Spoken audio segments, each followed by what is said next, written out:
Hello everyone, welcome to exam play. इस video में हम सॉल्व करेंगे 2 मई 2026 से करंट अफेयर्स। इस क्विज में 10 क्वेश्चन होंगे। Okay, so let's start the quiz. So question number 1, regular volcanoes और सुपर वोल्केनोज के बीच में कुछ डिफरेंसेस हैं। 3 स्टेटमेंट दिए हुए हैं। First, super volcanoes erupt more frequently than regular volcanoes. Second, regular volcanoes usually have steep conical shapes, यानी कि कोन के शेप में होते हैं, और स्टीप का मतलब होता है कि परपेंडिकुलर, यानी कि थोड़ा खड़ी चढ़ाई के होते हैं। Third statement, super volcano eruptions have global impacts while regular volcano eruptions are generally localised. तो इसमें से कौन सा स्टेटमेंट करेक्ट है? सो फर्स्ट स्टेटमेंट जो है, super volcanoes erupt more frequently, ये गलत है। रेगुलर वोल्केनो एरप्ट होते हैं फ्रीक्वेंटली, और सुपर वोल्केनो का एरप्शन बहुत रेयर होता है, लाखों सालों में, हजारों सालों में कभी एक बार होता है। तो इसका राइट आंसर है ऑप्शन बी, 2 और 3। और ये है इसका एक्सप्लेनेशन, जो हमने अभी डिस्कस किया वही है। और सुपर वोल्केनो के एरप्शन से ग्लोबल इंपैक्ट होता है, क्लाइमेट चेंज होता है, जबकि regular volcano generally localised impact होता है। हो सकता है कुछ समय के लिए वेदर चेंज हो जाए और 3-4 दिन में वापस नॉर्मल हो जाए।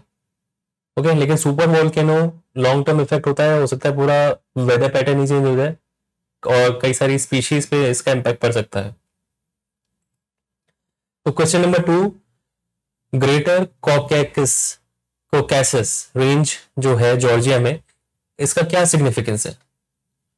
First statement, it serves as a boundary between Europe and Asia. Option B, it houses the only desert in Georgia. C, it forms a natural border with Turkey. And D, it separates Georgia from the Black Sea. So इसका right answer है option A, it serves as a boundary between Europe and Asia.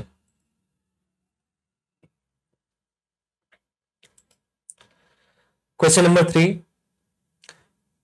International refugee law को ध्यान में रखते हुए India की position क्या है? और ये 4 स्टेटमेंट है, इनमें से कौन सा स्टेटमेंट सबसे बेहतर पोजीशन समझा रहा है इंडिया की इंटरनेशनल रेफ्यूजी लॉ को लेके? So option A, India applies only regional refugee agreements and not international treaties.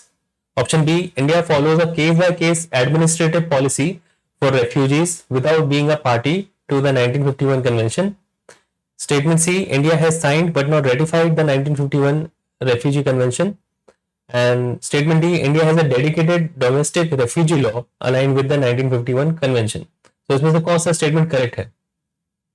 तो इसका right answer option B, India follows a case by case administrative policy for refugees without being a party to the 1951 convention. और ये है इसका detail explanation.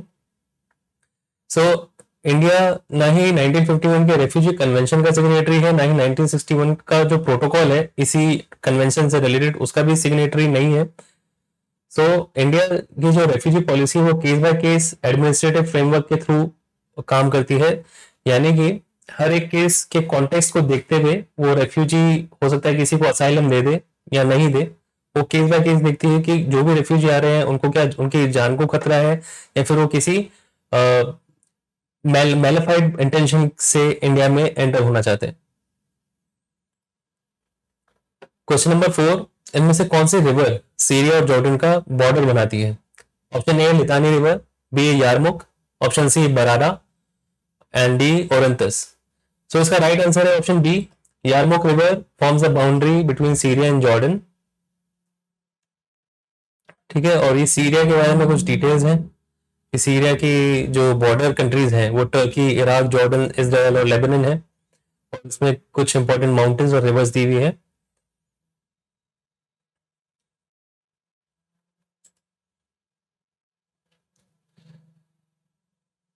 इसमें इस question number 5 में angstrom scale chips से रिलेटेड 4 स्टेटमेंट है, इसमें से कौन सा स्टेटमेंट करेक्ट है? Option A, they eliminate the need for power hungry data centres.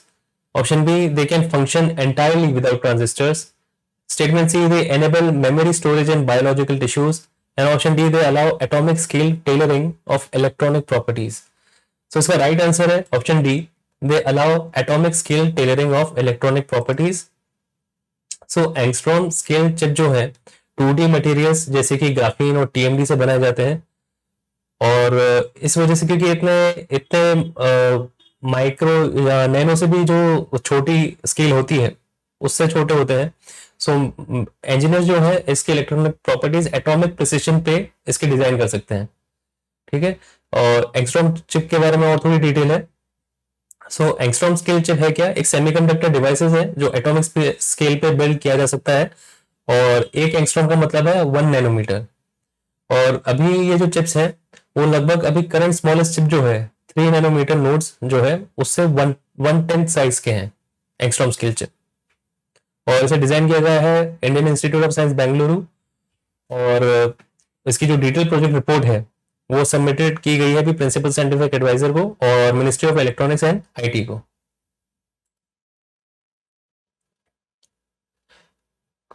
Constitution के 8th शेड्यूल से रिलेटेड दो स्टेटमेंट है। The inclusion of a language in the 8th schedule leads to automatic recognition as an official language of India. And statement 2, languages in the 8th schedule receive constitutional support for development and promotion. So इसमें से कौन सा statement correct है? So first statement जो है कि 8th schedule में enter होने से ऑटोमेटिक रिकग्निशन मिल जाता है ऑफिशियल लैंग्वेज ऑफ इंडिया का, ये स्टेटमेंट गलत है और स्टेटमेंट 2 सही है। सो इसका राइट आंसर है option D.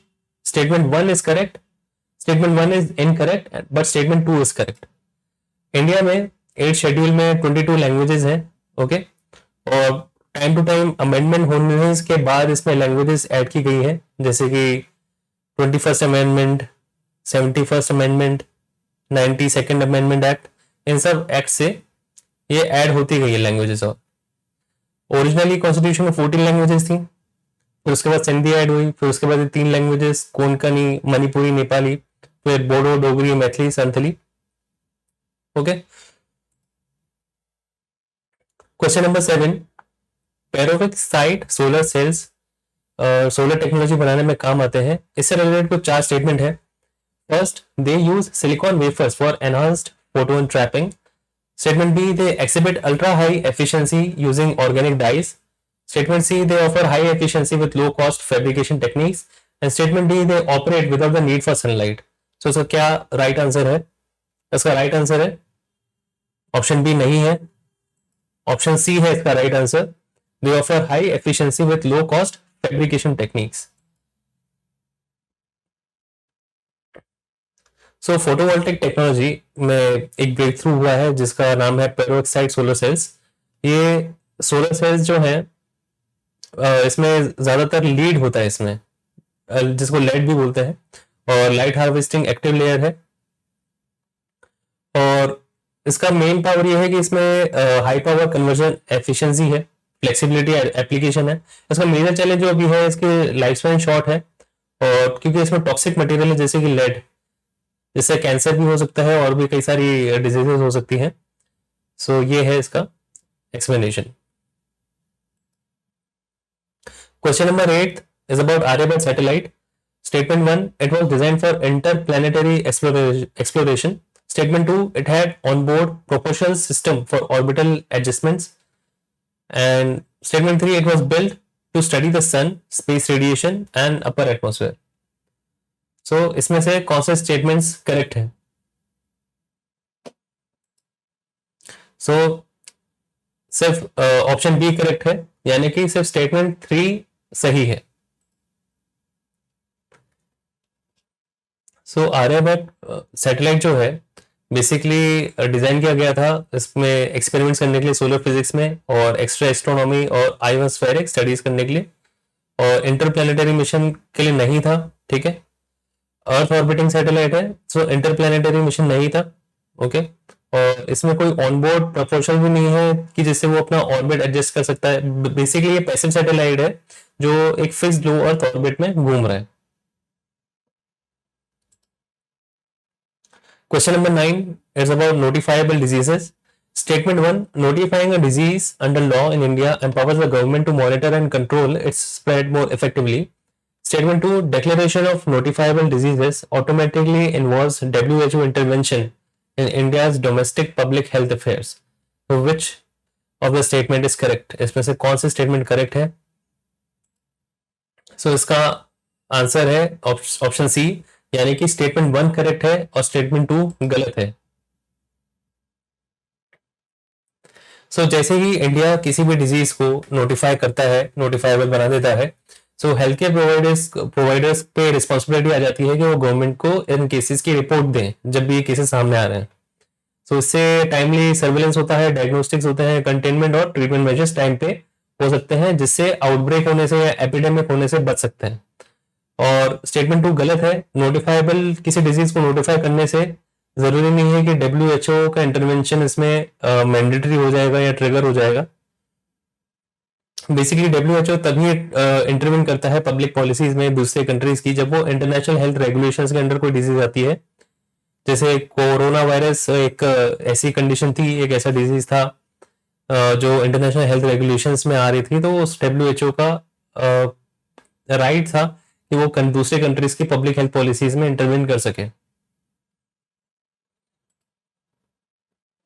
Question number 10, it's about moonlight solar panels technology. Statement 1, moonlight solar panels generate electricity using heat lost from their surfaces at night. And statement 2, it works based on thermoelectric generators capturing radiative cooling differentials. So इसका which one of the following is correct? So इसका right answer है option A.